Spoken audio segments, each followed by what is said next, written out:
Given है, दो blocks हैं 3 kg और 6 kg के, दोनों को मैंने स्मूथ हॉरिजॉन्टल सरफेस पे रखा है, उनको लाइट स्प्रिंग से कनेक्ट कर रखा है जिसका स्प्रिंग कांस्टेंट मेरे को गिवन है।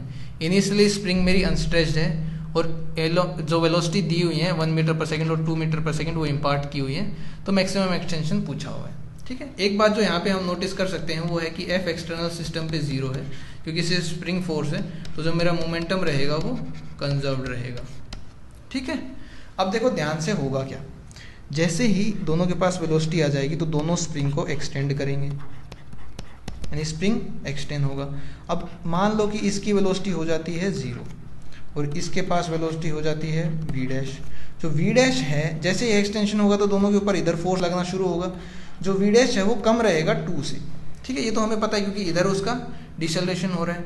अब देखो ध्यान से, जैसे ही ये अब वेलोसिटी गेन करने लगेगा क्योंकि इसको एक्सेलरेशन मिल जाएगा अभी इस साइड, पर ये अभी भी आगे जाता रहेगा। जो v डबल डैश रहेगा वो v डैश से कम रहेगा लेकिन फिर भी आगे जाता रहेगा। अगर ये आगे जाता रहेगा तो अभी भी स्प्रिंग मेरा एक्सटेंड ही करता रहेगा।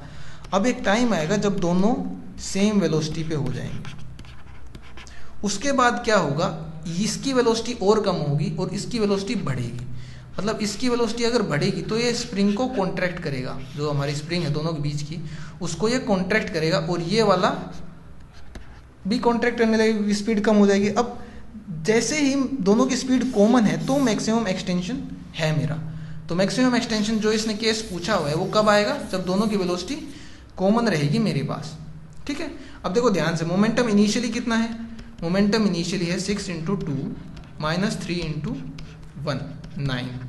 ठीक है, मोमेंटम फाइनली कितना रहेगा जब दोनों की स्पीड कॉमन हो जाएगी, तो 6 + 3 × v, तो 9v कितना रहेगा मेरे पास, 9 के इक्वल, तो v कितना आ गया 1 मीटर पर सेकेंड। यानी कि जब दोनों की वेलोसिटी 1 मीटर पर सेकेंड होगी किस साइड, इस साइड, तो मेरा मोमेंटम जब 1 मीटर पर सेकेंड मतलब रहेगा तो क्या रहेगा, मैक्सिमम एक्सटेंशन रहेगा स्प्रिंग के अंदर। ठीक है, अब देखो ध्यान से, जब मैक्सिमम एक्सटेंशन होगा तो जो एनर्जी रहेगी स्प्रिंग की ½ kx², वो कहाँ से आएगी, वो आएगी जो काइनेटिक एनर्जी के अंदर चेंज हुआ है, यानी कि kinetic energy final minus kinetic energy initial, वो किसके इक्वल रहेगा, ½ kx²।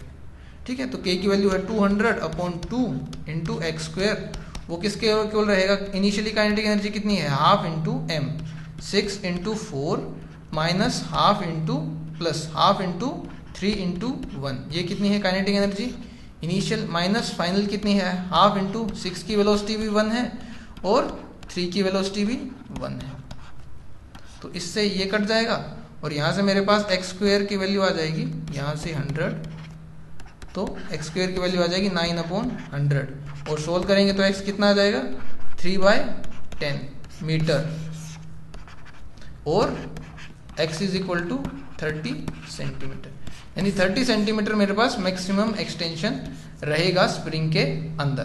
क्लियर है सबको, तो ये अपना आंसर हो जाएगा। Thank you.